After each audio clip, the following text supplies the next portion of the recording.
Dave's not here. Caleb's getting profound. Yeah. Well, anyways, we're live.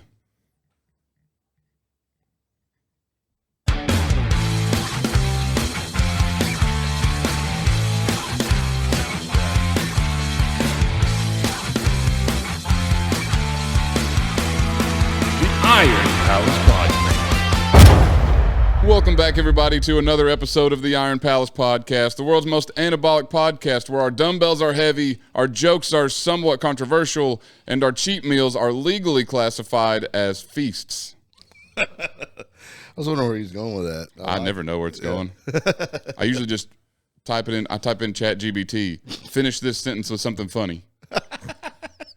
See, I thought the whole time this was coming off the top of the old. Oh, it did for the first year, and then after that, my creativity went down. I mean, you were batting 1,000 for a while there. I'm still batting 1,000, dog. Well, now Don't ever doubt me. ChatGPT's doing it for you. That's why I'm batting 1,000. You brought in a designated hitter, huh? Yep. Okay. Yeah, dog. Well, you know, if I can't run, I need someone to run for me. Yeah. ChatGPT. Not a sponsor. Could be, though. Yeah. At least give me. Reach out. Yeah. Wait, don't. No, that'd be kind of scary if AI reached out to you. Yeah, wait a minute. Maybe don't reach out. Is this how the Terminator starts? We'll contact you. What happens if you ask ChatGPT if they'll sponsor you? I don't know. Hold on, we'll find out after we introduce our guest. All right, so without further ado, hit it, Alan. Reigning as the current king of the mountain with the bonniest knees, and believe me, he ain't afraid to show them. Balancing his life between family, charity, competing, and being an area boot model, he's one of the most humble men, and it's our pleasure to have him in the throne room. It's Brian Cavendar. Oh, well, that was an abrupt end. Oh. I thought...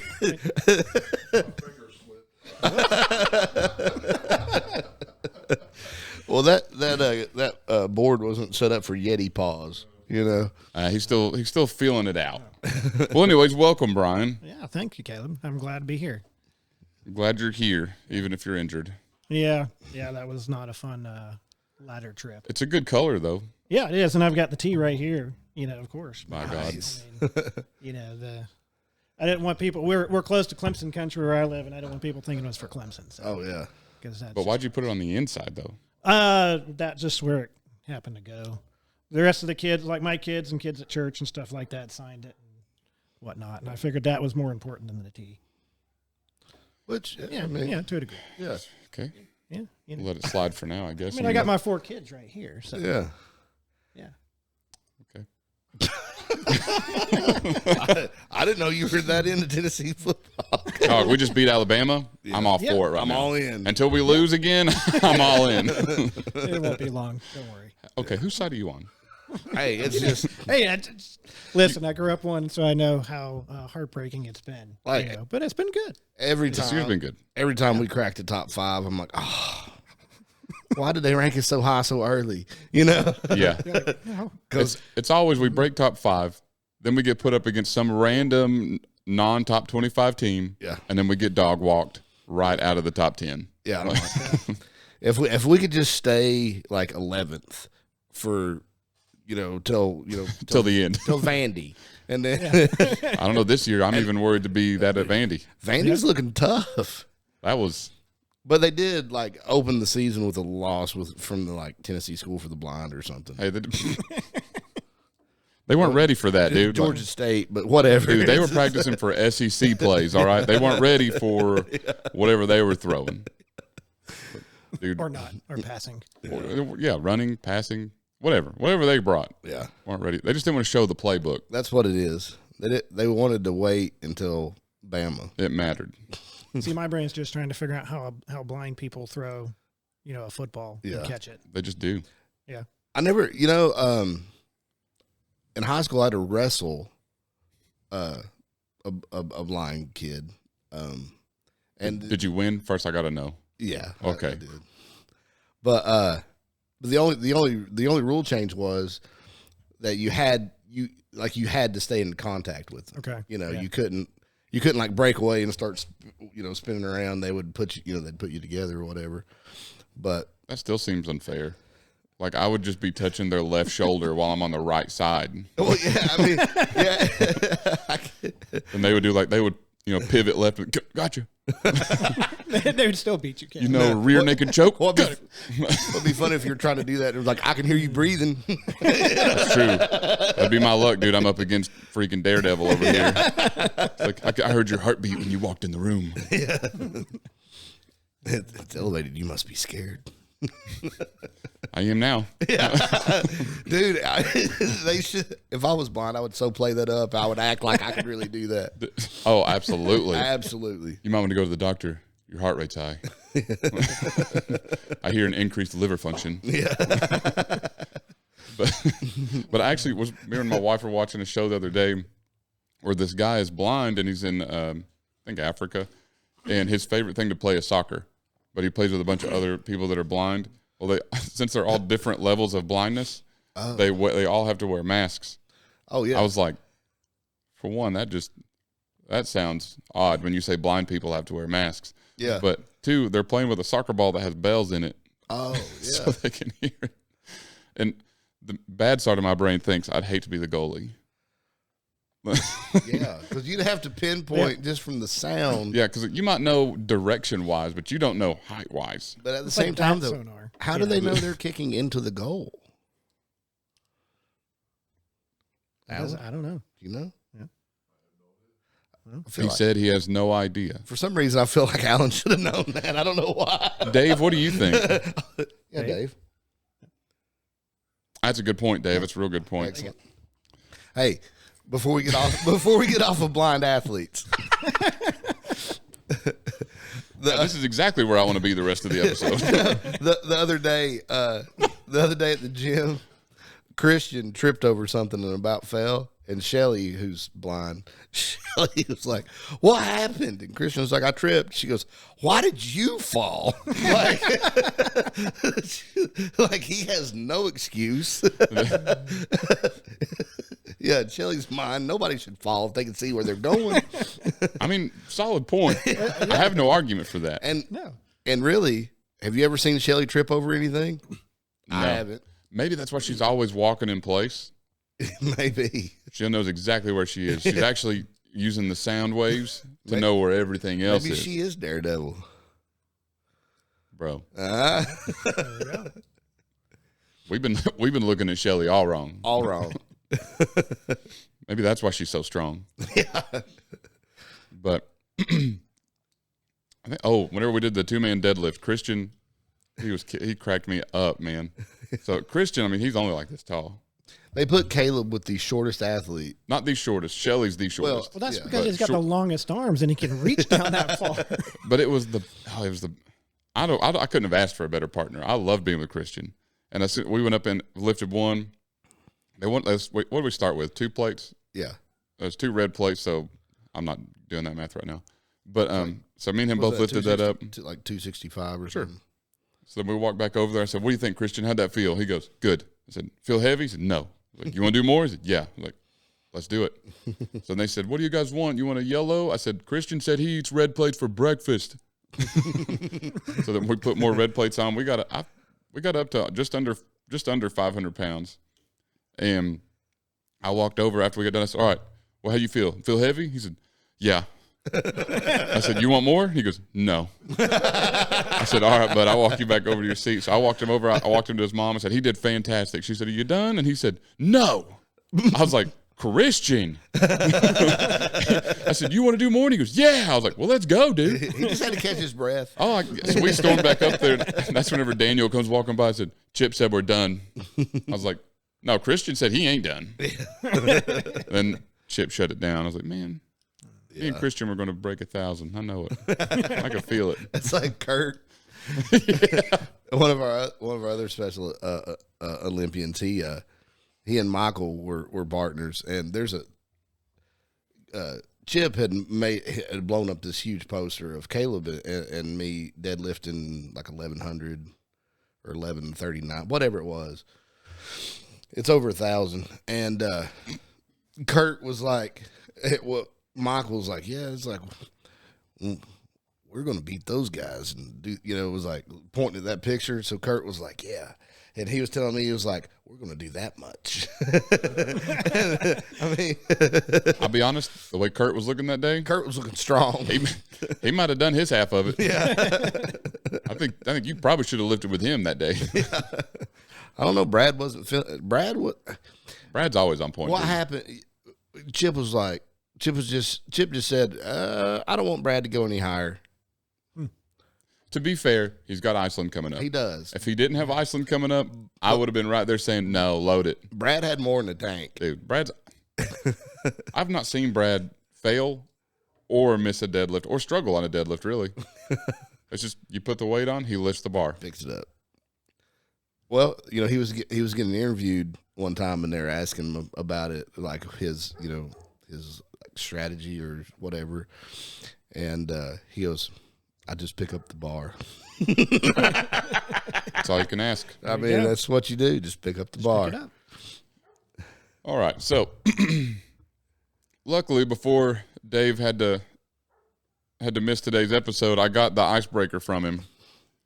And in Dave's typical fashion, he didn't disappoint. So, would you rather eat a hot dog hamburger style, or as he says, widthwise, or eat sandwiches inside out? Inside out. Inside out. Yeah, so like ham, bun in the middle, or bread in the middle.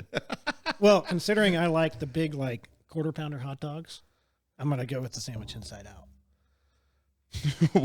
Wait, what does a quarter pounder hot dog have to do with eating a? They're a lot bigger.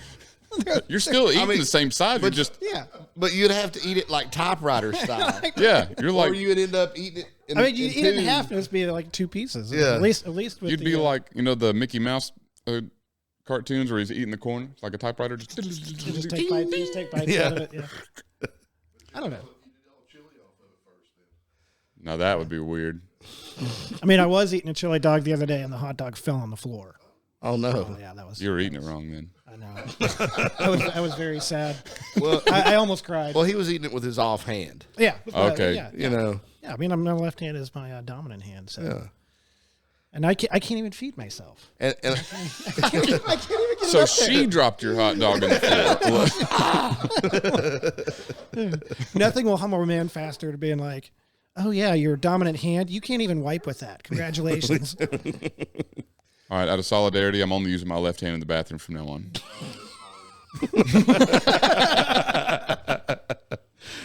yeah. Like we were talking about earlier, luckily I've only hurt my non-dominant hand. No, I can't remember which leg. I want to say it was my left leg.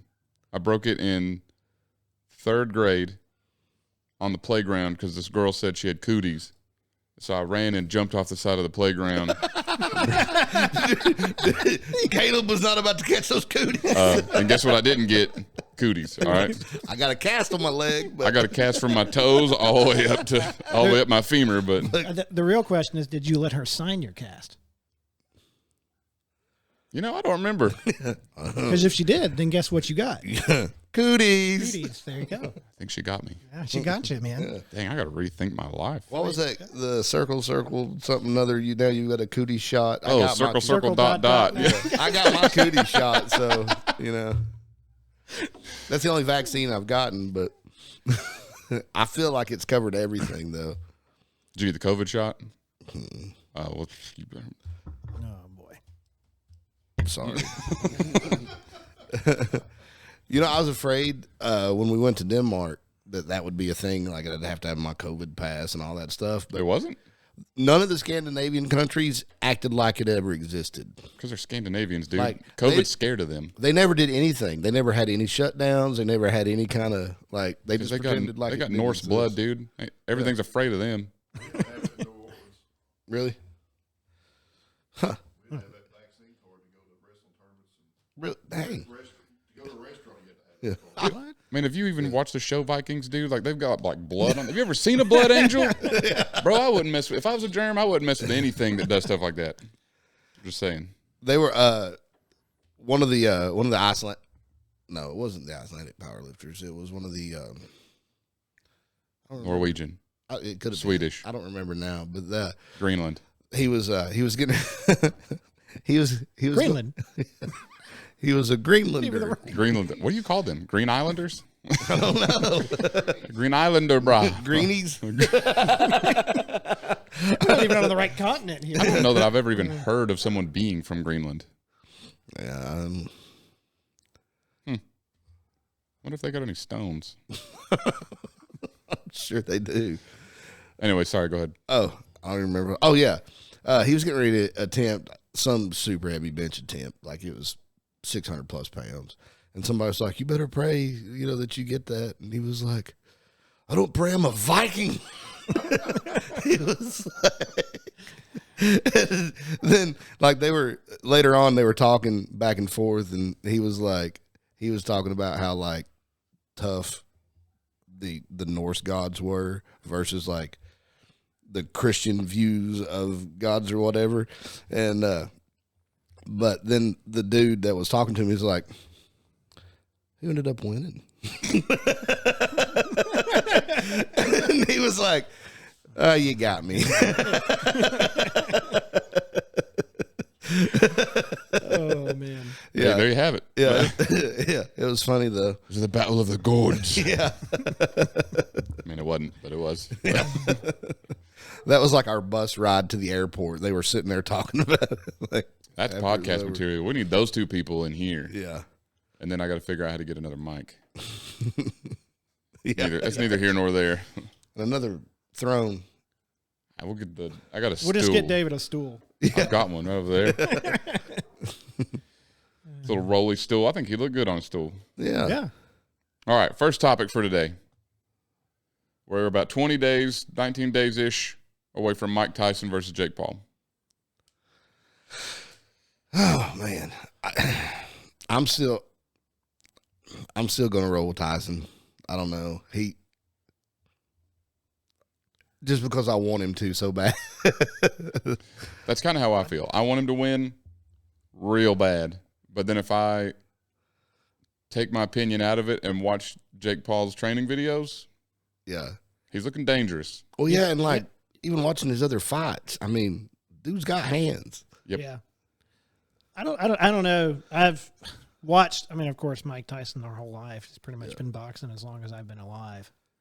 And you got the young guy, the young buck. I'm going to have to say Mike. Right. That's just And it makes a better story that way too. Like when Foreman came out of retirement and became the oldest heavyweight champ. It's just such a good story behind it. You imagine if Jake Paul loses to Mike Tyson. Of course, yeah, you lost to Mike Tyson. Yeah. Okay. But then you got beat by a 56-year-old man or That whatever. one. Yeah. That one.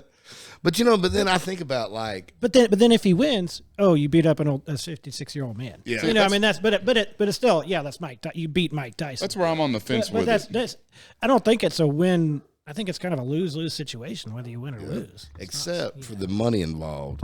Oh, Cause dude. That's all it's about. Netflix sponsored event. Oh,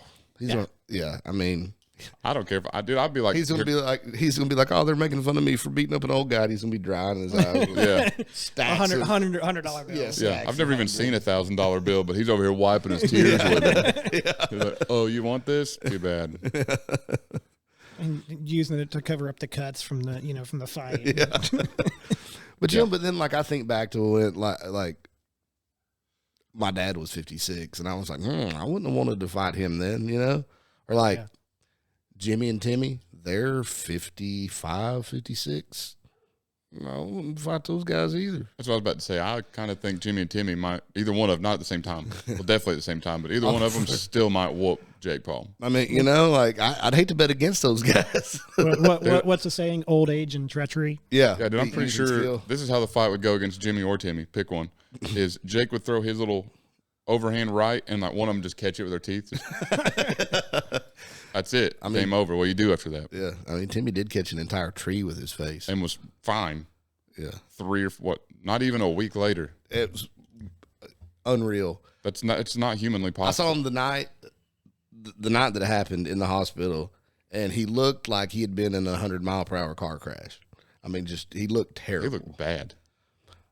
4 days later, you could hardly tell that anything had happened to him. It was so weird. He showed me the picture, like the next morning after he went and saw him in the hospital. Showed me the picture the next day, and then sent me the picture 4 days later. He was like, "Look," I was like, "There's no way." Yeah. Like they're twins. So I was like, "You had to send me a picture of your other brother." Like, there's no way. Yeah. He's just I don't Built know. different. He's like Different. Wolverine or something. It's like what I told Kyle yesterday at the gym. You don't have Millsap's blood in you, dog. You can't max every workout. You can't max every workout. Holland even told him, "Don't do my workouts. They don't make sense." Yeah, I was like, they should never work. But they do. Because he's a Millsap, so he gets away with everything. I just ended up not getting any of the size, though. Me neither. Shut up, Mr. 6'6". He does have a narrow back. Here I was thinking, Dave's not here. I'm going to be free and clear of this joke. Man, Clint gave us something good that night, didn't he? Ew. The narrow back joke. Yeah, that's what I was thinking. Perverts. You're built for caving, sliding into those little No, I'm too claustrophobic Spelunking. for that. Yeah, I think the proper term is spelunking. spelunking, yes. Nope, not doing that either. Spelunking. I saw an article not too long ago. It was a spelunking accident that had happened.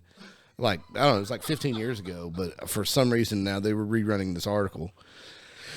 And this guy and his brother were checking out this cave system that, I don't know, I guess they'd been to a bunch, but there's just one offshoot of it that it gets down to, I can't remember the height and width in inches, but I literally couldn't go through it, I wouldn't try.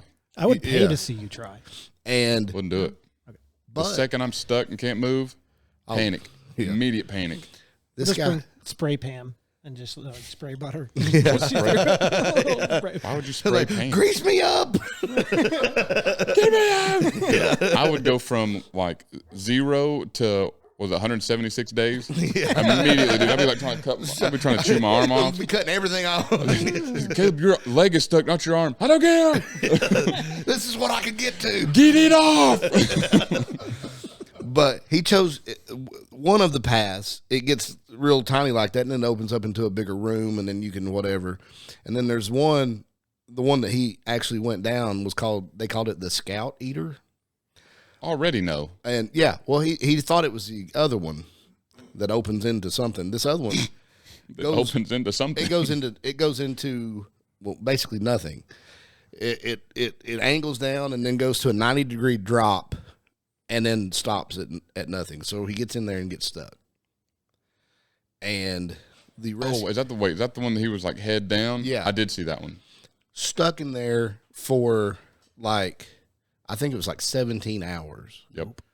And Upside down. yeah, and finally being upside down so long and being compressed like that, he died. Mm-hmm.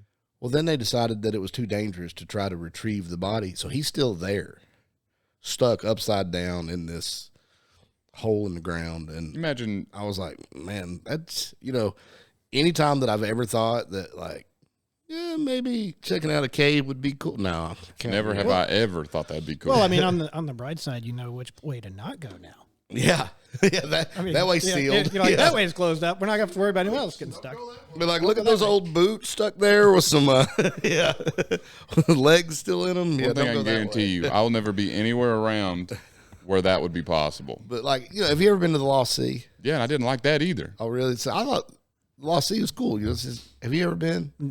It's Huge cave. I guess it's the largest underground lake in the United States. Maybe. I will say the pitch black know. part was pretty cool. But and you can go out on these glass bottom boats in the lake, and there are blind fish in it and stuff. Here we are back to the blind thing. I go to that. Weird, huh? It's like we get a theme, we can't get away from it. Yeah, ain't that right, Dave? Yep. Yep, that's what I thought too. But I went on that trip, and I was like, yeah, because they do another tour where you have to crawl through a bunch of other parts of it. And I thought, yeah, that'd be cool. But then I think of that kind of stuff, and then I'm like, no. God, no. I remember the first time I went was like a field trip in school. Yeah. And we're standing in the room, and this is what total darkness looks like. Lights are all out, and I was like, I don't like this. I'm not afraid of the dark, but I don't like this. Like, you can't see this, dude. I mean, He's afraid of the dark. He's afraid of cooties too. Yeah. guess who ain't got them? I got in trouble on that trip because, the fish, you throw the little stuff in, and, You grabbed one, didn't you? The disturbance in the water brings them up there. Yeah, you grabbed one. Stick your fingers in and, agitate the top of the water. They come up like they're going to eat. And, yeah, I caught one. You took advantage of. Did you try to take it with you? No. He walks out with it in his pocket. I didn't even get it like into the boat, but and then they caught, and they're like, "Oh, I wasn't doing anything." You took advantage of the blind fish. No, I can't believe you. You were raised better than this. I know Linda. She raised you better than that. Yeah, she did. Sorry, Mom. I'm sorry too. Anyways, so to gear it towards our guest for today, I think we've had enough of our opening chit chat. It's probably been like 30 minutes, but I'm good. Internal clock, buddy. Whoa, There you go. Been podcasting this long, you get a skill that is useless everywhere else. I knew it. I almost said 27. you did. Prove me wrong. That's a fair point. Any hooser, what's her? So, what sports you compete in for the people back home? Because I know all of them. So Highland Games, and then I recently got into strongman. Started the novice division last year. I still suck at Highland Games, but Don't we all? part of that's practice. Samesies. Part of that's just practice. We're professional suckers at Highland Games. Thank God David's not here. Yeah. That pause was too long. He would have filled that I know. in with something. Immediately. Whoa. Hey. Oh, sorry. I mean, I grew up watching strongman. I think most of us probably here in this Yep. grew up watching strongman. Always. Who's your favorite strongman? Oh man, probably Magnus. Solid. Yeah. Yeah. Honestly, I figured you were a Pujanowski person. Yeah. I mean, No judgment for it. I just He's judging you hardcore. I mean, yeah. I mean, there's a lot of good ones. I'd probably say Magnus, and I mean, getting to meet him at the Arnold a couple of years ago was pretty awesome. thank God I didn't meet him. Did you get to talk to him much? No, it was just more just like, hey, got to shake his hand and talk to him and stuff, and then Didn't you compete in grip? yeah, I did. I did the arm lifting. Yeah, Chad Clark got me. He was like, hey, you should sign up for arm lifting. Well, that's back when I had two good hands. Well, sort of. This right hand, I've got a finger that got cut off when I was a kid, so it's really hard for grip in that hand. Yeah. And I think I finished like 28th out of 30, like that. Hey, but it was fun. You weren't last. That's my goal pretty much with every event that I do. It's like, Mine hey, too. I just don't want to finish last. With Highland Games, it's always don't fall on your face more than once, and don't finish last. Yeah. Caleb was getting ready to do his first Highland game, and I was like, listen, if you go through the entire thing and don't fall, that's a successful day. The very next day, I fall. I went and watched that day because I competed the next day. So I went and watched because I literally just met Holland the day before. So I was like, I'll go and hang out. It's also where I met Alan. Mm-hmm. And I'll go and hang out and watch for this day, and then I'll compete the next day. So I watched Holland fall 3 times. No, Yeah. I don't know. I don't know if that's a good idea. Yeah. This is the guy who trained him. Yeah. Yeah. So I was like, I'm in trouble. That was the worst. That's the worst performance that I've had in a game ever. One of the times that I fell was wob. Mm-hmm. Yeah, you're not even moving. Yeah. That's literally a static event. But did the shackle come loose? Yeah. And so like I'm getting ready to come up. Yep. The implement goes there. I've got the ring in my hand, and I'm like, what? I'm doing backflips that way. The best part was my dad competed in my first Highland game with me. So it's both of our first time ever, but my dad is obviously older. So he did the same thing, except it didn't come apart. He had fouled the first two, so decided he even told me later, I just decided I was going to throw it as hard as I could. So he went down, came up with every bit of strength he had, and then it slipped out of his hand, and it went that way, and then he rolled 3 times behind him. It was hilarious. Best thing I've ever seen. Yeah. And that game was the first game that I started wearing these like compression shorts under my kilt fine. that were they've got pink and red hearts on them, you know. Yeah. So otherwise known as the There's Holland a picture staple. of that somewhere. oh yeah, There's a Everywhere. picture of something So- somewhere. That picture's everywhere. So I do this backflip, kilts up over my head. The crowd's like, woo! It wasn't the crowd. It was just me. And at first I was like, oh yeah. But then I was like, yep, I'm wearing these from now on. And he has I'm still wearing them right now. at this moment. Yep. He showed me. I didn't fall my first. I fell at this year at Blairsville. I was running, and like a big dummy, I was wearing a pair of these boots, and I hit some mud. Danny Webster's behind me, trucking with this thing, and I went to pull, both my feet just went out from behind me, and Danny's like, thankfully I had enough speed on it. It was going over, in front of me, but I did that once. I think that's the only time I fell this year doing Highland Games. Oh, good. I think I've only legitimately fallen in game. Practice doesn't count.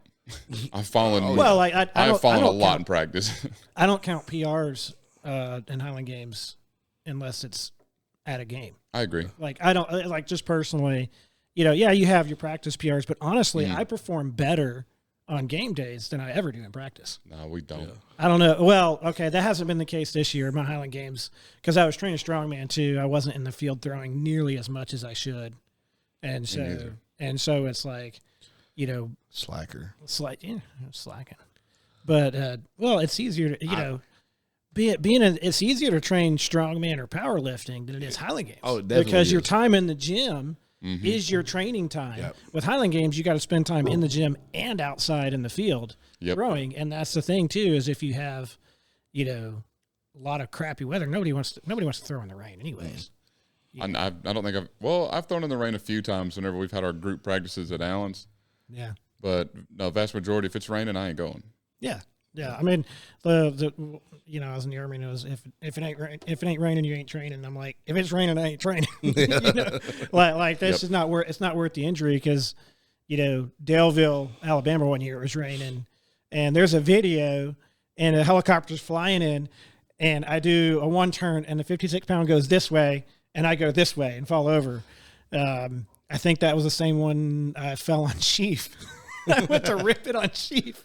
The sheep bag went off really far, and both my feet just went whoop, right out from underneath me. So, That game that I fell on Wob. I didn't fall on Chief, but I hooked my kilt. Yep. I remember it like it was yesterday. And then I get the fork loose, and I'm getting ready to ask for a reset, and the bag falls off. That counts. So yeah. Did you lose your kilt though? No. I've seen that happen. Somebody grabs a hold of it, their kilt goes flying off. No, I think so. I've only fallen down once, and that was last year at Floyd's Knobs. And I blame my wife. If she was here, I'd tell her again because I tell her all the time. Because as I'm standing up to go throw heavyweight for distance, already not my best event. So there's pluses and downsides to throwing downhill. Yeah. So we're throwing downhill, and everybody thinks PRs, and yes, but you're also going to accelerate. stop. Yeah. You eat up the trig quick. Yeah. And I normally don't take up a lot of the trig, but if I'm throwing downhill, it goes quick. Yeah. So, but also right before this, I'm sitting over there, and she somehow has a baby goat. I'd forgotten this. Yeah. So I remember the baby goat. I'm sitting, the way that we were throwing is I'm leaned up against the fence. She's right behind the fence. This is just like standard, farm fence. It's not anything crazy. And she's over here holding this baby goat, and I've got her and my mom in my ear saying, "We're going to take this home. Can we have it?" No. I don't want this goat. I do not want it's a 4-hour drive. I do not want that goat in my truck for 4 hours. And I kept arguing with him about it. And then I go throw, and I look over, and she's over going, holding this goat, looking right at me. And then next thing I know, I throw it, weight goes way to the right. I go way to the left, and like full on, like barrel rolled on the ground. I was like, wow. So the next time I just one-turned it and put it out there. See, this is why we can't have a goat. Yeah. Like, so then the other time I didn't. I'm the only goat in this house. Yeah. Dang straight. That's what I'm going to say from now on. But the other time I didn't fall, but that's probably the worst injury I almost got was at our first Highland game that we put on was the Heritage game, and it rained that day, which it didn't rain bad. It was just kind of like that light spring, true Scottish weather. But the ground was soaked. So even though it's not like downpouring, the ground is drenched. Well, we go out to do caber, and it's the last event of the day. So it's now the field's already tore up from everybody throwing, and it's raining. So I go to throw caber. It's the first – I'd already won the game, so I really didn't need to throw caber. But not bragging. So I go up to throw, and as I go to pull, the caber slips out of my hands, but I'm still in the motion of pulling. So the caber has slipped down about 3 foot just as I'm pulling it up, and I pull it into myself right between my legs. And I mean, I was probably – Alan saw it. I was probably this far from – oh, I mean, I was inches from it shooting through something. Yeah.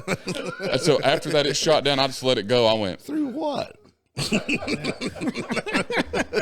I went to pull on a caber kind of late one time, and it actually scraped up the side of my belly. And I'm like, oh, that's not fun. No, let's not do that. Let's not repeat that one because caber is one of those that. It's the most fun. I think I had the most fun doing. It's probably one of my best events. You tell me that every time that we've been in the same competition. You say, this is my favorite one. Yeah. And, well, like, to me, caber is one of those, either you're good or you're not good at it. I agree with that. And like, but it's also the confidence factor, too. Too many people approach the caber with zero confidence, and you're not going to pick the caber if you're not confident with it. Yeah, I agree. Thor, and I cannot pronounce Thor's last name. Jilfison. He's a newer pro. It's like Bjornsson. No, not Bjornsson, but Thor. He taught me how to pick caber. I guess 2 years ago at the Holiday Highlander, and he was like, "Look, just straight up and down, 3 points of contact, and he said." Then somebody else was like, "Just stand straight up with it," Yeah. And I think a lot of people approach it so timidly. Mm-hmm. And then it's like they're scared of it, so you're never going to. I mean, if you look at a bar and you go, "Oh, I'm not gonna pull that deadlift," you're never gonna pull that deadlift. I agree. It's the same way with caber. You go, "Oh, I'm never gonna do that." Well, of course you're not. You've already defeated yourself. There was the novice division over at King of the Mountain.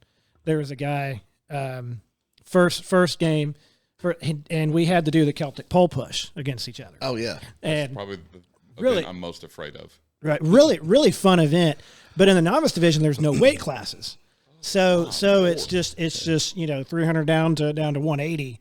I'm kind of in the mid range. I'm in that 220 to 242, and one of the guys goes, "Man, I don't want to go up against you."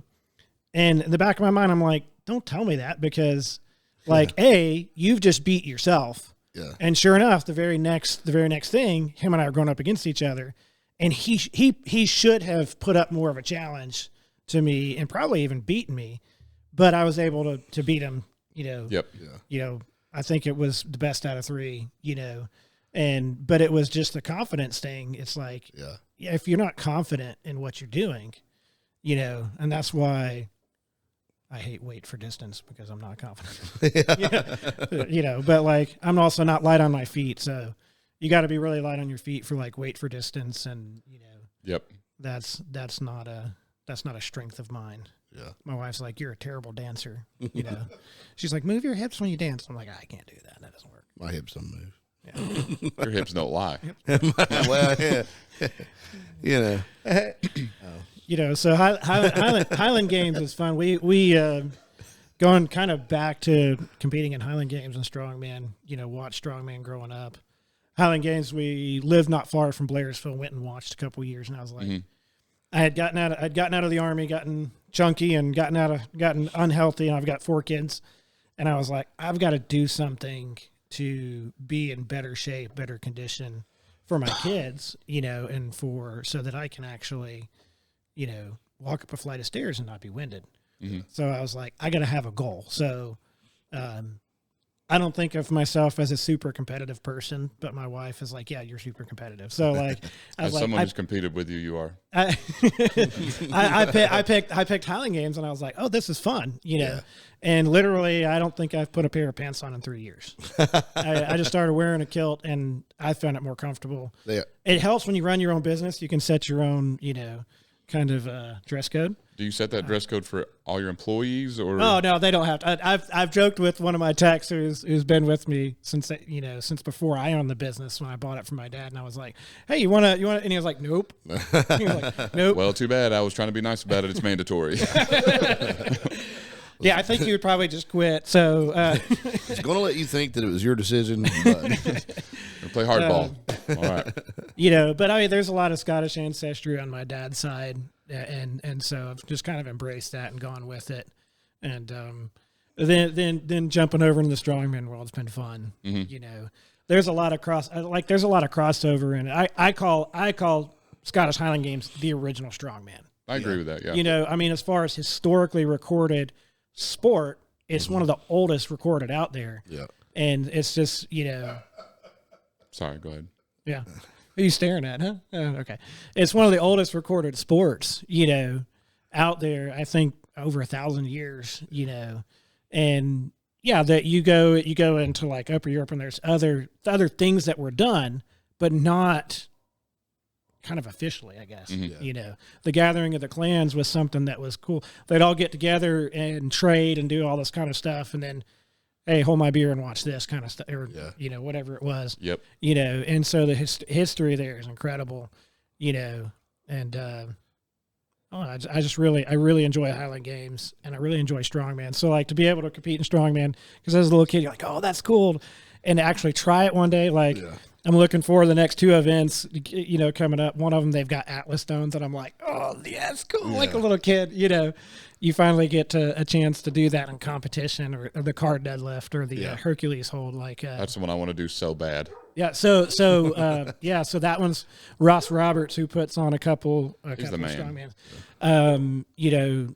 He puts on the Queen City Strongest Shamrock, and that's going to be one of the events is the Hercules hold. Sign me up. So it's over. It's in Charlotte in March 15th. So I was actually probably the first athlete to register for that one, because I was like, it's a car deadlift, axle and block press medley. Is he picking these for me? Atlas stones. He's picking these for me. Hercules hold, and then his events he always does a man versus man, so it's tug of war. So like the last event of the day is either Celtic pole push or a tug of war, which is kind of cool, because it brings in that, like, the crowd really, if there's a crowd there, they really get into that mano-a-mano kind of stuff, and you get that testosterone. Like that's where gamemanship can come in. Like that guy that was like, I don't want to go against you because you're a beast, and I'm like, the back of my mind, I'm like, I'm not a beast. I'm actually like a little concerned about going up against him. But I'm not going to tell him that before we get. But not now. Now I know. Oh, okay. I can just literally just throw him on the ground and be okay. Now you know I've already won. Yeah, you won in the head. That's it. Mm-hmm. Yeah. So that competition mentality.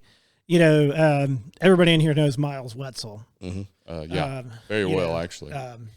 I've got to meet Miles a couple years ago. I got to, with Danny Webster with the Backyard Rebellion, and Miles and I were talking one day. I don't remember where we were sitting. I think in Mississippi or something. And he goes, I was like my 10th game throwing or something, or like one of my first games. And he was talking about when he was bodybuilding. He was like, I won that one bodybuilding. And he's like, you're on that stage flexing, and everybody's like looking at you, and you've got that, like, yeah, I just won. And he goes, but you get that hunger, and you go, I want the next one too. Yeah. And like, and I guess that's just kind of like, yeah, that's cool. Like when you win an event or when you win something, you're like, oh, I want the next one too. Yeah. It's like tattoos. As soon as you get a win, you want another one. Yeah. Yeah, I mean, I've got, yeah. But, you know, I think the world of Miles. I think we all do. Yeah. In this Oh, room, yeah. You know. He's the reason that I have a sheaf as good as it is. Yeah. Because he made fun of me so bad on it was my second ever Highland game. And Which one was that? it was the first backyard. That was the first backyard? Okay. Yep. I was throwing sheaf, and I don't even remember what opening height was. I'd never thrown sheaf other than my first game. I'd thrown it at Alan's house a few times after or before that, and then I showed up. Even then, though, I'd never seen a cube bag. That was my first time ever seeing a Badger bag. And I was lost. Everything I knew about sheaf was gone, and it wasn't much to begin with. So I don't know how to put my fork through this bag. I'm trying to figure it out as I go. I literally just dropped it off my fork like 2 times throughout the whole sheaf event, and he was laughing at me the whole time. He said, "Oh, you didn't invent nothing. Foul." I was like, "Thanks." So then I threw, and I finally got one over the height, and he goes, "What was that?" I was like, "It was over. Wasn't it?" He said, "Yeah, but it looked like shit." I was like, "I don't know, man." So then I didn't know him. I'd never met him before, never even heard his name before this event. And so then we go for the second one. I throw it again, same thing. He goes, "Oh my God." So I'd fouled twice. Yeah. He walked out there. He said, "Let me see your fork." I'd also just bought that fork. So I handed him the fork. He goes, "Yeah, it's okay. Listen." He said, That's an all right fork. He said, this is exactly what he told me. He said, "You do not have technique, but you're strong, so do that." And he said, "Get a big bite into the bag and throw it really hard. Don't try to use technique." I was like, none of that made sense to me at all. Yeah. And I missed that very next throw. But that was not the teaching moment. He was just messing with you. You thought that was going to be like a cold, like it went flying over the ball. No, Yeah. not Had a like new that. PR. No, it was Crowd terrible. went wild. It was terrible. It looked ugly. But then after that game, I'd said, next year I'm going to come back to this game and I'm going to hit 30 foot in front of Miles. That was my only goal. I threw sheaf at least 5 days a week, every day. If I was at the gym, my bag and my fork were in the back seat, and then I would go out and throw sheaf in the field behind the gym every day. And then I'd go to Alan's house on the weekends where he had actual uprights, so I knew how high I was getting. And I'd hit 30 foot before backyard the next year. Yeah. Missed 30 foot at backyard, but Yeah. oh yeah, if you watch the video, like I at least had 32, but I just out in front of the bar. He had the height. And of course, Yeah. that was probably the most confident in the game I've ever been. Just like you said, going in confident. Like I walked into sheaf knowing. I mean, I still do that. Like sheaf, I don't care who's throwing with me. I go into sheaf knowing I'm winning this one. This is my one. I'm taking home. Whether I wind up taking it home or not doesn't matter. I go into it knowing I'm going to win. Yeah. Well, sheaf is like the one that you can practice the most. Yeah. I mean, it's the one that is the least taxing on your body. Mm-hmm. And you can do it in a parking lot. Yep. You know, Yep. and it's like you don't have to have uprights. Now they help, so you know where you are. But Buck Buchanan, who's the vice president for Gilly Brogues, really helped me with my sheaf. You know, and it's Buck. like when you're consistently practicing, your sheaf is good. Yeah. But if you don't practice at all, it's gonna suck. You know, you're and that's the thing is, you know, if you don't practice sheaf, it kind of goes, but you can practice it pretty much every day if you wanted to. Yeah. I say it a lot of the times I say it about sheaf, but really every event in Highland Games you can say it about is none of it is a natural movement. Yeah. No. It's like I think sheaf most of all because when are you going to use a pitchfork to pivot around your hips to then throw something straight up? Yeah. If you've ever used a pitchfork before in your life, it's to throw behind you, not straight up as high as you can. Yeah. Or either you're throwing it behind you or you're using it almost like a shovel. You know, Well, you're throwing it out. Right. You Yeah, know, that's the term I heard. Oh, you're shoveling it. You're not actually, you know. Right. And so that's what everybody does is they kind of shovel it out because they're not used to that pop, that straight up and down. Yeah. And like one of the things that Buck was teaching me was like, look, no wasted energy, straight up and down. Yep. That's what you want it to do. And he was like, you know, hammered it in my head. Look, if you go straight up and down, don't take 10 more steps out because you're wasting all that energy. Mm-hmm. You know, it's like the more you can practice straight up and down, the better your sheaf will go. And I mean, I think I hit 26 and almost hit 28, you know, when I was practicing consistently. And, But that's the thing, is no wasted energy with that movement, Yep. you know. But that's with any event, you know. If you're spinning around with the 2-turn, which you got to hit those points every single time, otherwise you're not going to gain any speed. I've only had a 2-turn go so smooth, and then it got so ruined. Was at Indiana this year. And usually I throw a 2-turn. Sounded like you got emotional there. I really did. So rude. You should have seen me that day. A 2-turn was Dude, like I had done 2 turns. Like there was a guy asking me. A lot of people tend to ask me for advice during a game, and I'm gonna be straight honest with everybody. I'm only as good as I am because I'm as tall and as strong as I am. If I was not this tall or I was not as strong, I would not do this good. Like if it was 100% technique Oh, based. dude, it's terrible. That's why Jeremy Robinson will beat me 100% of the time. yeah. Yeah. But that's people always ask me, and they're like, "Do you 2-turn?" Like, yes. Question mark. Depends on how the first 2 go. Yeah. But that day we're throwing lightweight. My first one was kind of ugly. Second one, like I came around, and for whatever reason, even though it looks fast, which I don't turn fast, but even though it looks fast, like, it seems to go in slow motion for me. So like I came around that first turn, feet landed perfectly. I felt centered. I was like, okay, this feels good, but I've been here before. So hold on. So I come around on the second one, and now I'm like, the weight's behind me. My feet are where I want them to be. I am up at the trig. I've done it. I have really done this. So then it comes out, everything is beautiful, and then it hits a tree. I mean, it was still Put that tree in the middle of the field. I want to say it was like 62 feet, even with hitting a tree. So I was like, bro, that was going to go. Yeah. And not just hit a tree. I mean, like, there was like a huge trees, branches, and it just like. I remember again. What was that sound again? Yeah, dude, it was like slow motion watch. I remember standing here like this, watching it hit every tree, going, "Yep, that checks out." Like, yeah, well, that's par for the course today. So you'd mentioned it, and I know we talked about it was going to be brought up, and I can't think of a better segue. So, what's your shirt?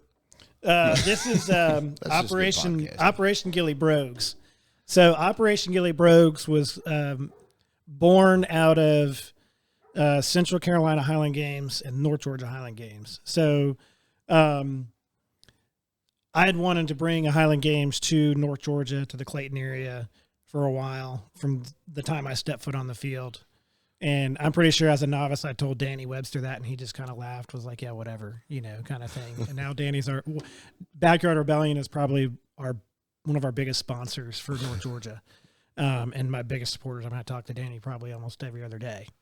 Tell him I love him. You know, so Operation Gilly Brogues, I have to explain what the Gilly Brogues are for people that don't know. Yeah. It's Gilly Brogues are the shoes that were traditionally worn with kilts. They're the lace-up shoes. And a Gilly is actually was a person who was a servant. They were a servant to the master. Traditionally, they would do hunting and fishing in Scotland. I was like, what is he snorting over there? You know. Don't even worry about it. You know, I keep my own little mini zone smelling. Zone smelling salts, injectables. But yeah, go ahead. So a Gilly was a servant to the master, and so he wore the brogues. And the reason they were laced up is because you would walk through the mud and they would come off your feet. So the Gilly Brogues, it's kind of a Operation Gilly Brogues is what we wanted to call. Actually, my wife came up with the name, who's sitting over here, and she's on our board. Good job. It's kind of a play off of a couple Bible verses. And blessed are those of the feet of those that bring the good news, in Isaiah, and then in Acts or Romans. I can't remember exactly I'm terrible. I looked it up a little bit ago, but I can't remember the exact reference. But blessed are the feet. And so a Gilly was a servant to the master, and so for us, we're servants to the Lord. And what we wanted to do, what Buck started, was Central Carolina Highland Games, and it's on the home of Central Carolina Children's Home, and all the money that day goes to the children's home. Oh, that's awesome. And so Buck was like, I told Buck what I wanted to do, and he's like, come to my games in April. You're going to love it, blah, blah. And at the end of April of 2021, I was like, we're going to do North Georgia Highland Games in September. And I called Danny and he's like, "You're out of your mind," kind of thing. And I was like, "No, we're going to do this," and got Danny on board with it and got him scheduled. We had our first game. It was okay. Did you come to our first game, Caleb? North Georgia? Yeah. No. Have you been to North Georgia yet? No, because it's one that literally every time it comes up, I have other stuff that pops up. Yeah. Okay. Every Well, it's pretty time. close to your anniversary, I think. Yeah. Like this year was my anniversary. Yeah. I mean, it's always, we've set it on the last Saturday of September. That way it doesn't move. And Central's set on the last Saturday of April. So you always know what weekend they're going to be. But both of them are to benefit Children's Home. Central Carolina is Central Children's Home. North Georgia is Place of Hope, North Georgia. So all the money at the gate of North Georgia goes directly to their, Place of Hope is there. Their people are there. When you pay $20 at the gate, it's a donation to them to get into the games, to get into the festival. You know, unfortunately with the hurricane, it killed the athletics this year. Danny and I called it off around Tuesday night and let everybody know. But all the athletes took their money and let Danny keep on, the registration money. And Danny just donated $2,000 to Place of Hope. They took in $2,000 the day of the festival, which we still had clans and vendors there. And then Gilly Brogues was able to make a $7,500 donation because we saved all this money not spending it on the festival. Yeah. Our anticipation was $20,000 at the gate, $25,000 at the gate this year for our third year. But Operation Gilly Brogues, I'm the president, Buck's the vice president. We have a couple other board members. Our thing is on the back of the shirt says supporting the needs of children. We want to run events to benefit local children's homes. I didn't know we had a president. So I should have worn a better shirt. I feel underdressed. Yeah. Should have it's worn. okay. I still got Chinese on my shirt. That's English. It's down here. Oh.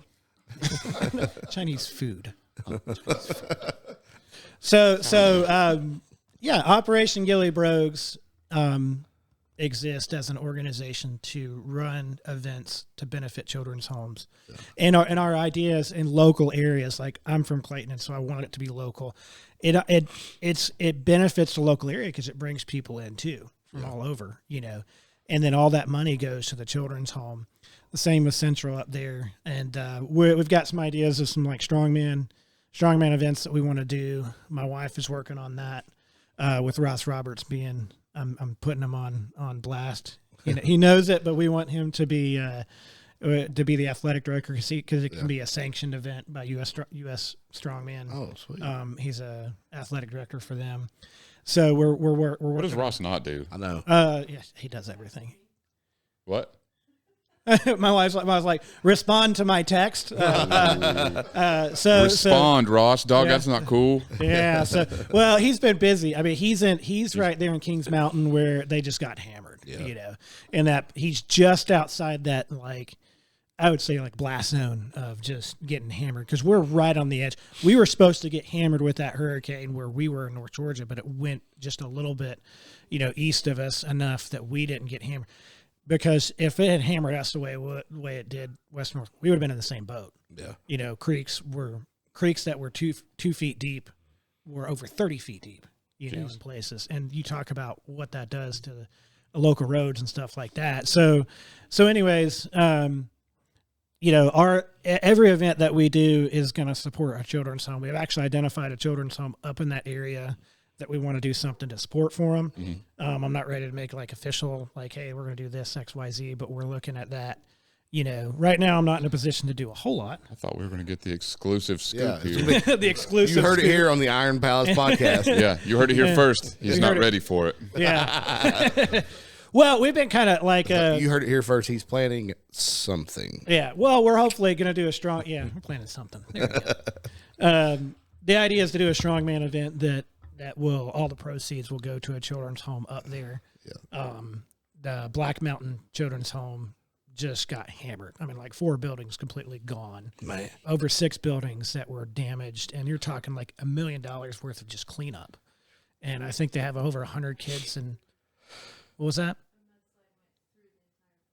Yeah, I mean, just a mudslide went through the entire property. Jeez. And it's just devastating. And they serve children. I mean, for me, I've got 4 kids of my own, so I can't imagine, kids being without parents. There's a verse in James that says pure religion is undefiled, that you care for the widows and the orphans, and I mean, you talk about 2 of the most needy people as widows and orphans. I mean, people that have, so to me, taking care of children, taking care of kids is, I mean, that's what's the ultimate servant doing, So we talk about a gilly being a servant, being a servant to all, and, it's just about using our time and talents to do what we can for them, for the glory of the master, for us, for Operation Gilly Brogues. Does that kind of give you an answer for what Operation Gilly Brogues is or what we do? Oh, yeah. That's awesome. Just the iceberg, I think. Just the iceberg. Not you the can tip. get more in depth if you want. Yeah, I mean, usually my last question is, what is your why? But I feel like we've already answered that question. So Yeah, well, I mean when listening to your podcast, was you had what is your why, and I think you even shared that on Facebook as one of your my ultimate why is to serve God, and that's what kind of spreads out into my everyday life through my work, through my family, through what I do through church, through Gilly Brogues and stuff like that, Then there's the little whys along the way, And that's the thing that's like my why is not the same as your why. Now like the ultimate big why, yeah, maybe, but there are little things, but that's where, it's like, okay, you spent some time in the Air Force, unfortunately. I spent some time in the Army, and I was unfortunately, I was on the dark side, on the officer side, and spent time as a chaplain candidate in the reserves, and so we talk a lot about like the 5 F's, the faith, family, finances, and if I can remember them all, I'll be awesome. Friendships, and I already said finance. I can never remember the 5th one, but that's how terrible it is. My memory is. But that faith, that first thing, it's either a big F or a little F for anybody. Yeah. Like, what do you get up? Do you believe in yourself? Do you believe in some higher power? Do you believe in what is it that gets you going? Then you got family, then you got finances, then you got friendships. That's like the inner circle, and then to the outer circle. Yeah. To like not get like hugely deep in theology and that kind of thing, but whether or not you are whatever religion you are, it doesn't matter. You need to believe and know why you believe what you believe, and not let people shake you from that. But also too, let people challenge you and go, oh, why do I believe that? Because why do I believe X, Y, Z? So the why, I guess that kind of answers the why question too. Yeah.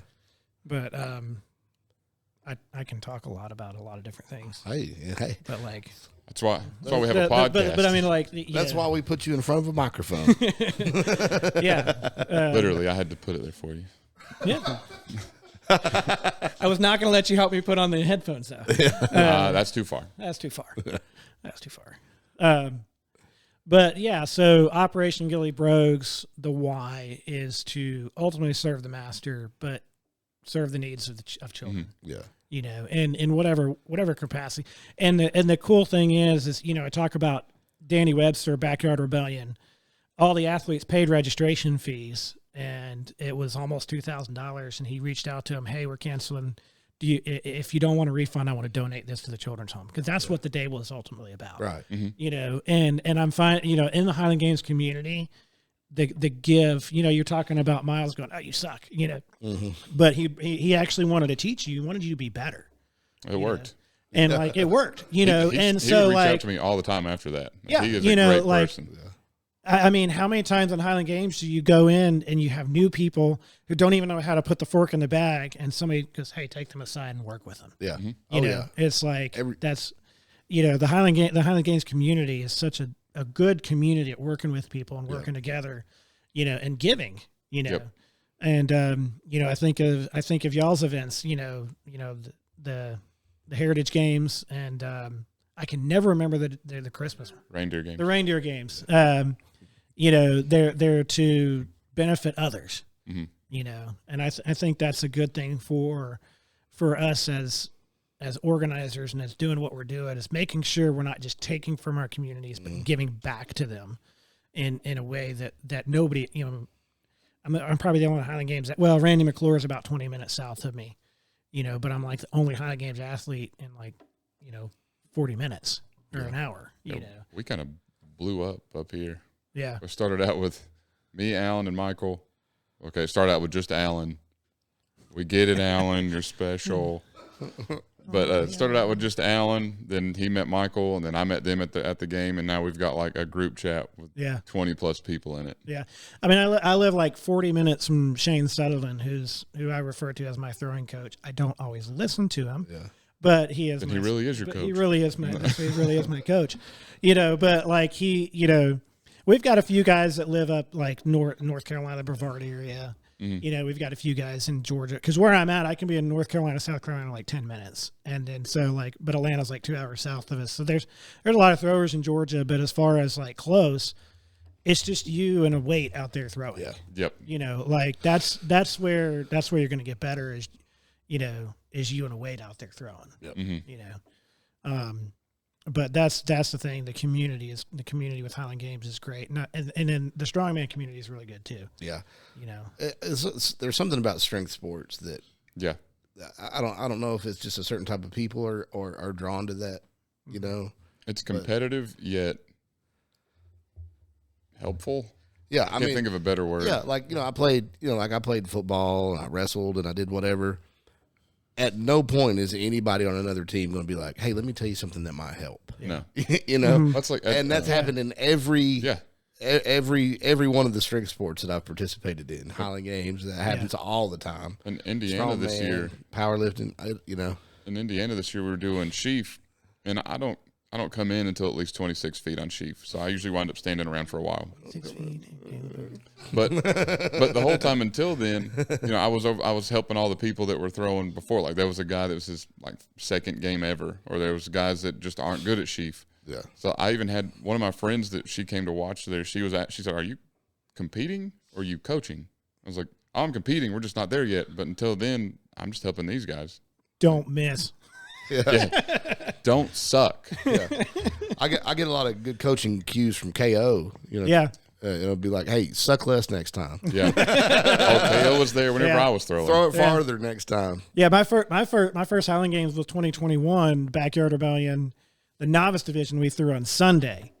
So I got to be out there. I got suckered into shagging weights for the pros all day on Saturday, and it was, I don't know how hot it was out there, and I was like dying the next day. And so, but there was always somebody that was trying to help. Yeah. Mm-hmm. Now the thing is, there's a joke that I called bee advice, and I think you guys have heard that. Don't listen to the bees. Yeah. Like I'm still a bee thrower. I'm not that great. Well, part of that's just practice and putting time in the field, but like listen to somebody who's been there. Yeah. Listen to the coach. Like I'm all for clinics and I think they're great, but if you go to a clinic and you run into guys who don't watch you on a regular basis, they don't know your cues. They don't know. Like Shane Sutherland, he was watching me. We were throwing one day, and he goes, "Wait a second, do that again." And he caught something that nobody else probably would have caught, but he's watched me throw, how many times. Yeah. So like you want to be helpful to people, but you also want them to listen to a good coach. Yeah. Yep. Like I don't think that clinics or things like that can replace a one-on-one coaching. Yeah. Because with any sport. Because, my lifting coach, his background has been more CrossFit style stuff, but he helped me train for strongman in a way that nobody else could. Mm-hmm. But he also knows how I lift, sees my body movements, and goes, "Okay, here's your weakness here, here's a weakness there," and he's worked with me for, 3 years now. And, so like that helpfulness is good, but also make sure that help is like positive help. Yeah. Yeah. Don't coach somebody and then miss at 26 feet.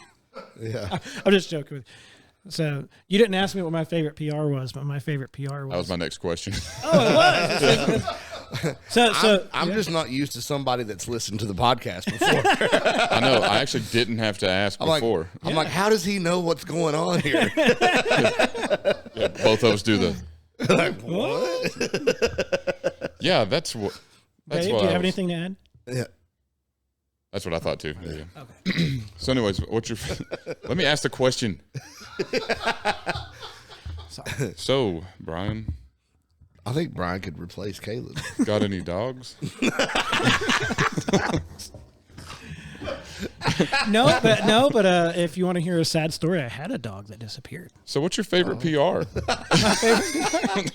He doesn't care about my dog. You don't want to hear anything sad. You tell a sad story about a dog, waterworks. Listen, if Holland cries, I'll cry, and if I cry, Alan's going to try to hold me. It's a whole thing. So, Group hug. if Alan holds you, he only cradles you. Alan looks like Harambe with that holding that little kid when he holds you. Believe me, it's terrifying and soothing. The only person that spoons Alan is David. So, anyways, what's your favorite PR? Probably the time that I beat you in. I mean, I know it happened. He knows what he knows where that story is going. So they entered the scores wrong in Smoky Mountain. I was like, "Hey, Caleb, I hit 15 Oh, feet yeah. with weight over bar, and you only hit 12 or 11." And he was like, "What?" Yeah, they swapped them. They swapped them. So that was my favorite. No, I did think about this because I know you guys asked this question, and as far as like, I feel like we've made it. Dude, yeah, he drove to be on the podcast. I mean, like, wow. He can listen. He knows the questions. Dog. My wife would say that's because I'm obsessive about the things that I'm involved with. So you're obsessed with me. Oh yeah. I knew it. I knew it. All right, I'll let you answer the question now. Sorry. Yeah. Probably like there was a caber in Daleville, Alabama, that a backyard rebellion caber, and you know how Danny likes to pick cabers. Oh yeah. I think do you guys know John Weinrich? Yeah. Big John. Yeah. I've yet to beat him, and it makes me mad. Yeah, I mean, like he's just a beast on the field. Yeah, at Smoky Mountain this year, he even said, "Oh, did you beat me?" I was like, yeah, he beat me." Yeah, he beat you. He beat me. Like there was a caber that he had dropped. He had already dropped twice, and I had picked it once, and I was like, "I'm going to turn this thing," and I turned it. And it was just like the best feeling in the world. Then of course, he had to turn around. He had to turn it too, But like, what a jerk! But Jerk. Couldn't let him have it. Couldn't let my boy have it, dude. Couldn't let me have that one. But it was that one as far as like sports go, that was probably the funnest. Like the caber that nobody had picked and turned, and Like no, I'm waiting on you to try the one. Danny just told us that he's got this big oak caber at his house that no one's turned. Yeah. He Yeah. said he's offering money for someone to turn it. I think it was Mississippi 2 years ago. John and I had already turned his biggest caber, a caber, but not his pro caber. And he was like, "I want you guys to do the pro caber." And I'm like, "I don't want to do the pro caber." And it literally took like 3 or 4 guys to get this caber stood up. Oh yeah. And I just pushed it over. Like he stands his caber up to me, and I get set, and I start going down, and the bottom just goes whoop, and I went nope, and just let that thing fall. And I was like, I've had those. I was like, that thing's gonna kill me, Danny. I was like, dude. Yeah, that thing's gonna kill me. And even John was like, nope. But it literally took like 3 or 4 guys. Sometimes the cabers, Sometimes you just want it to look like it takes 2 guys. No, this one, this one was like legit. I think it was last year at Blairsville. I want to say it was last year. I had picked a caber, and usually I don't walk with cabers. I've never walked with. I don't run. I take maybe 2 or 3 steps, and I just throw it, and I pray to God it goes over. But at Blairsville, I don't know what happened. I picked a caber. Next thing I know, I'm literally doing a 360 with it, walking. And I was like, at one point, I'm turning around, walking backwards, facing the people that were behind me. Like, I don't like this. Actually, John was there, and I'm looking at John going, I don't know what's happening. Like, literally, I'm walking backwards, holding this caber going, I can't stop it. So somehow I managed to turn back around and throw. I was like, I don't know. And then this next time I was like, I don't know what happened, but let's just throw this caber. I want to turn it, get done with it. Because it wasn't a heavy caber. Yeah. Mm-hmm. I picked it, same thing. I start turning around again. I was like, why is this happening to me? I think I only threw it twice because the third time I was like, just forget it. I don't even care anymore. Yeah. I mean, Caber is probably the most fun event. It's the most crowd pleasing event. That's one that everybody knows. Yeah. Yeah. When I'm at the store and somebody's like, "Oh, do you play the pipes?" And I'm like, "No, I don't play the pipes, but I flip the tree." And they're like, "Oh, that's cool." Yeah. So I guess the, what is that? The prize, the second prize. What is that? Consolation prize. Yeah. Consolation of not playing the bagpipes is in people's minds as the caber, and I say no, the caber's better than pipes. Oh yeah. Yeah, I mean everybody comes to watch the caber. No, How many times have someone been injured playing the pipes? I don't know. You've seen those people that play the pipes that have like flames shooting out the back and stuff. And they're playing pretty cool. They're playing AC/DC. AC/DC. I think there's a guy on YouTube that did it a few years ago. Now you have Allie the Piper, who's who does it. Dude, all these people on TikTok ain't nothing, dude. I saw this guy doing that stuff in Seattle like 8 years ago. Like, he's just in the streets of Seattle by himself, just getting after it, dude. Did he have like a mohawk and? I'm sure at some point. Yeah, he was something bad, the Bad Piper or something like that. That's a dope name. If it's not his name, it's our new punk band. I had to throw that out there for Dave. Yeah. And throw out Dave. I was about to say, yeah, you need a band name. Yeah. Dave agrees. Yeah, Dave agreed. Good job, Dave. Thanks, Dave. All right. So before we get too carried, I think we've gotten way carried away. Ads. We've got just the right amount carried away. Right amount of carried away. We got to do ads, boys. All right. First and foremost, we know what it's going to be. So what is it, Holland? Zone smelling salts. And Brian brought his own. Because he's obsessed with us. So he knew what was going to happen today. I love zone. I love smelling salts. And he knows that Zone's the best salts. Yeah. So, He loves smalts. Love smalts. I mean, it was listening to you guys that I found Zone. I had some others before, and I was just kind of like, not great, not quite impressed. I opened this thing up, and my coach from across the gym goes, "What did you just bring through those doors?" Yeah. He was like, "Oh my goodness, I could smell that from over here." This is the bear down. You guys pretty much do these. I broke the top off trying to get it off this morning because I can't do things. So I can't do things. So I actually had to get somebody to help me open this and loosen it up. So this morning, But yeah, that hint of mint in there really. Oh yeah. It softens it, but But then again, Very aggressive. yeah, I threatened at work. I threatened my secretary that I was going to put this in the return duct and like blast it through her office. I had a guy at church tell me that he saw our video and he wanted to get some. He's a teacher, and so he wanted to get some for his staff meetings at work. I mean, it's not just for powerlifting. Nope. You can Practical everyday uses. So my wife calls it meathead meth. Yeah. As far as it's meathead meth. There's a reason powerlifting doesn't let you do it in front of people. Yeah. Just saying. Yeah, the very first powerlifting competition that I competed in, I was getting ready. I don't think I did it. I don't think I tried to use them on squat or bench. I was getting ready to deadlift. Getting ready to go up on the deadlift platform. Open up the top. I'm getting ready to, get a big snort of salts there, and all of a sudden, Chip, the guy that I coach with, comes up and like blocks me from the crowd. Yeah, you can't do it near the stage. Nope. Yeah. And I was like, "What's going on?" And he was like, No words were said. Completely inaudible. Because like I was used to strongman, and I've been in strongman competitions. Like Chad's been a ref, and Chad's held the bottle for me while I'm getting ready to lift, and I'm thinking, what's wrong with? But yeah, powerlifting, no, you can't do it in front of the crowd. But you can do it in front of the cameras on the Iron Palace podcast. So if it's good enough for us, it's good enough for you. So use code TIPP. That's right. TIPP, dog. Then you can lift so hard that you break an arm. Do what you want with that information. Yeah. That was thousands of pounds that did that. Thousands. I got a picture to prove it. You have a picture to prove it, right? Oh yeah. Okay. I'll text it to you later.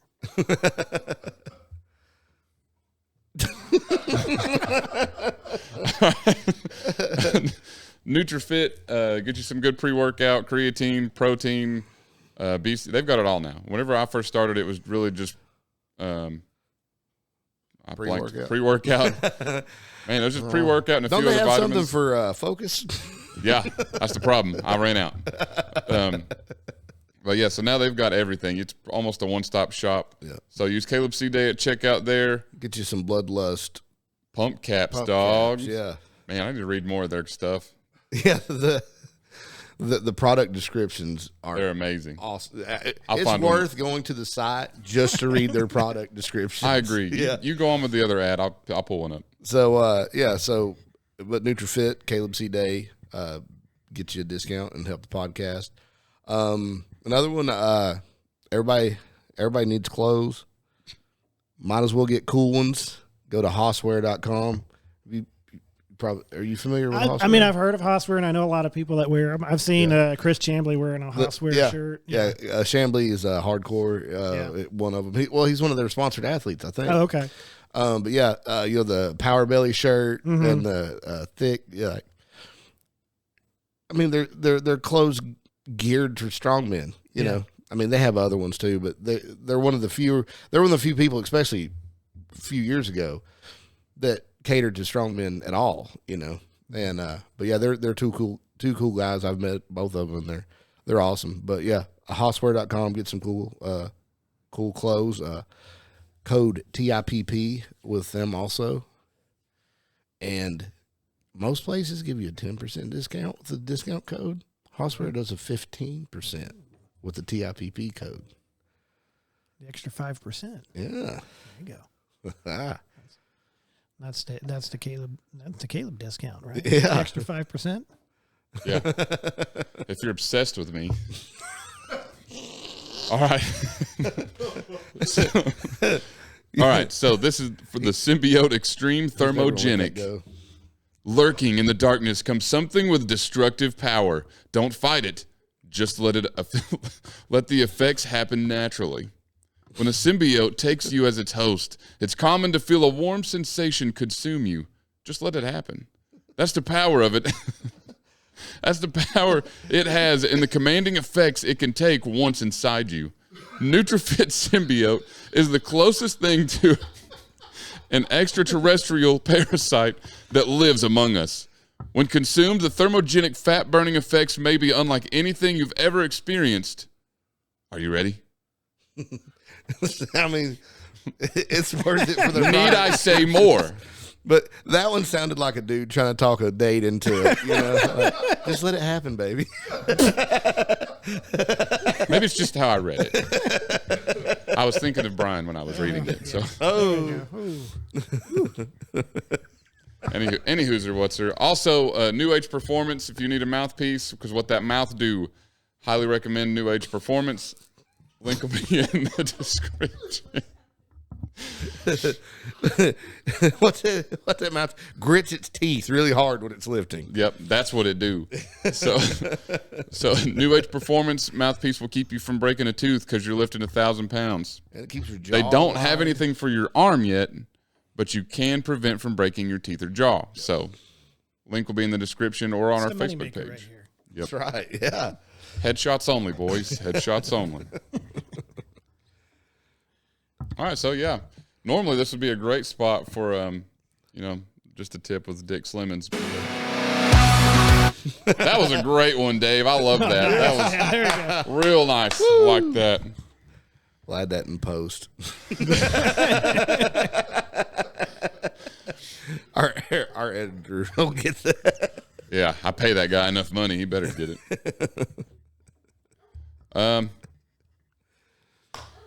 Yeah. Got any dogs? We've already covered it. Oh, now he finds the sound pads. Hey, funny story. Mom was watching. We were watching TV, and something came on, and they were talking about Georgia Bulldog fans and barking or whatever. I hate that for him. And she was like, "Why are they barking?" I was like, "They're Bulldog fans. You know, the dogs. They bark." And she was like, "Oh," she's like, "When like what you guys do when anybody says they got that dog in them." I I was like, well, yeah, pretty much. Fun fact, Brian, because I don't know how long you've been obsessed with me, is Since the day I met you, Caleb. Alan, finally. Anyways, that sound is actually me, David Holland. We recorded it. Yeah. Yeah. That's why it sounds so good. Yeah. First take. First take. Just saying. We used to actually have to make that sound. Used to, someone would say it, and then all three of us would go, man, that was That awkward moment. I was like, shit, you It can never do it. felt I'll do it if you do it. awkward. The until guest looking is back. like, you guys do it. I'm like, I'll do it if you do it. Yeah. Okay. Especially because that's whenever we had phone calls and didn't have any video, so we couldn't see anything, and they were just listening to us like, poor Chad, man. Poor Chad. Yeah, you know. We got to have Chad back on now that we're actually good at this. Yeah, I was. Yeah, we are pretty good. We got fans. Yeah. But yeah, I was thinking about like all the guests that we had that were just phone calls and no Zoom or anything, and they're just on the other line listening to the whatever we're doing, you know. And we didn't know what we're doing. Yeah. Yeah, I was like, man, I'm surprised those went as well as they did. They went phenomenal, I thought. Yeah. But Well, you know, part of it is like Chad's just a good guest. He'd be a good guest on any show. True. Yeah. Well, that's there's no. He was like, "Oh, we can do it by Zoom," and I'm like, "It's 3 hours. I'll drive. It's not a big deal." See, if I said, "Oh, it's 3 hours," I'm definitely doing it by Zoom. And I'm like, you know, it's a short drive up here. My wife and I got an Airbnb down the road at like the barn or something like that.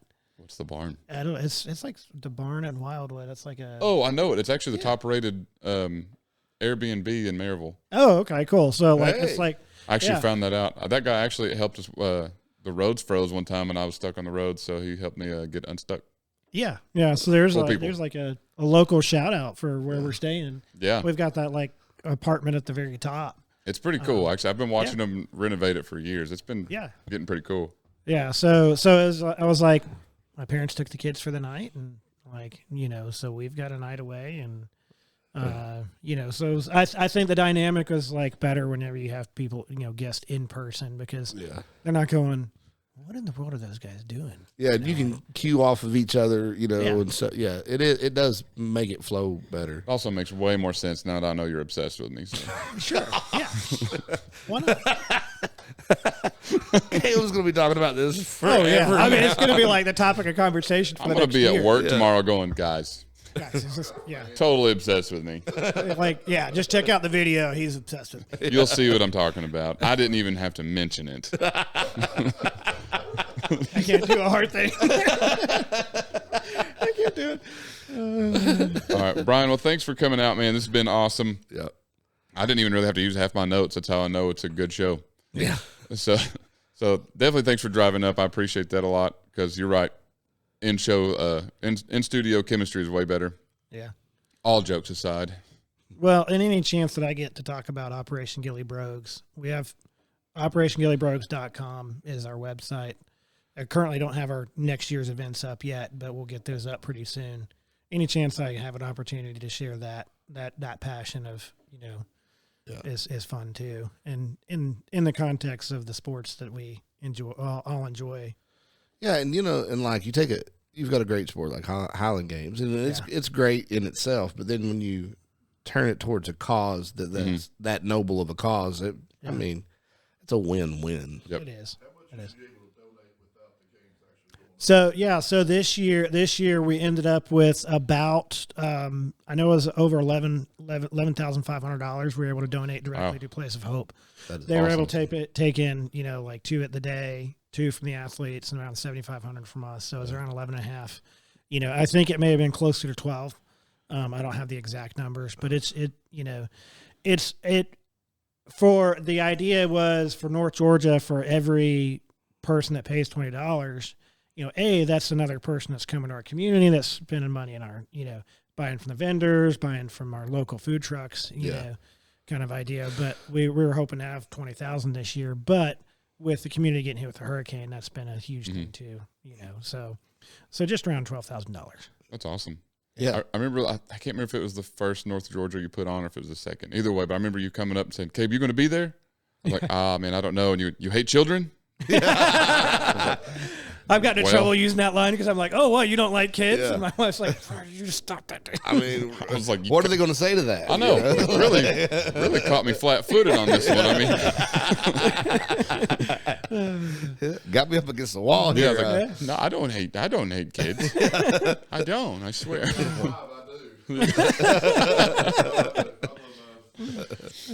All right, but yeah, thanks for coming out. It's been a great time.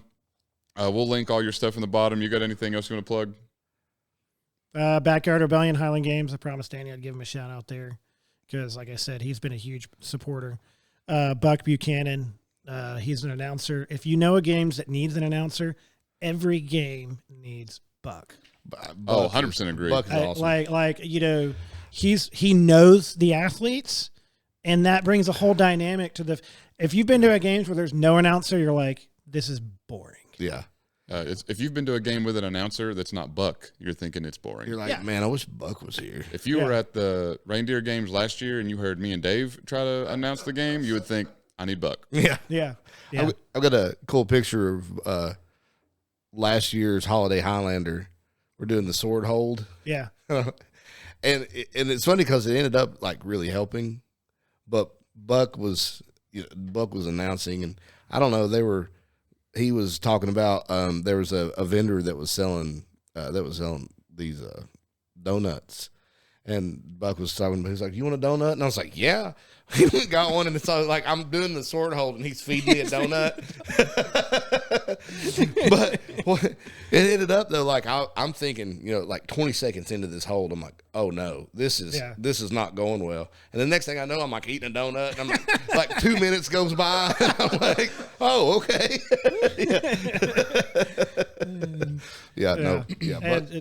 So, and the Central Carolina Highland Games coming up in April. So Chad Clark does stone lifting there for us, but Buck's the organizer for that one, and it's on site for the children's home there. So pretty much those two games, through Operation Gilly Brogues, that's in. Heck yeah. Awesome. Central Carolina's where Holland set a world record for the Jackstone carry. World's shortest carry. Yeah. Dude, that was terrible. Had perfect advice from the current world record holder, and then said, nah. I picked them up, and I'm like, man, I was expecting these to be really, really heavy. Or I was expecting them to feel really heavy. Yeah. I picked them up, I'm like, I can run with these. Yeah. I was like, he ran. This is no problem. 2 steps, bam. I'm falling over. Yeah, that's one thing that you're not prepared for. You're like, oh, they're lighter than I thought, and then they start smashing you in the shins. Yeah, and then I laughed uncontrollably. Yeah, not to give excuses. They're going to sound like excuses, though. Oh, keep going. I will not put anything above you that says excuses. But I will say, it was the first event of any kind that I participated in after I had my bicep surgery. Oh, yeah. Actually, yeah. So the confidence factor wasn't there. So it should have been stronger. The tendon attachment is stronger, but the actual muscle was weaker. That's what I would say, too. But you just said they felt lighter. I was shocked because I was really expecting. I was expecting Denny Stones, know. Yeah. And I picked these up, and I'm like, oh, that's not bad. Yeah. I can carry these easy. Yeah. You can't carry them that easy. All right. Well, we'll finally wrap this up. All right. So thanks for coming out. We'll put all the ad stuff will be in the description. We'll put Operation Gilly Brogues information in the description, so make sure you check it out. If you're interested in Highland Games, there's no better man to talk to than him. He'll get you plugged in with. Yeah. And if you don't hate children, North Georgia would be a great time. So thanks for coming out. Thanks, everybody. Remember to like, comment, subscribe. See you next time.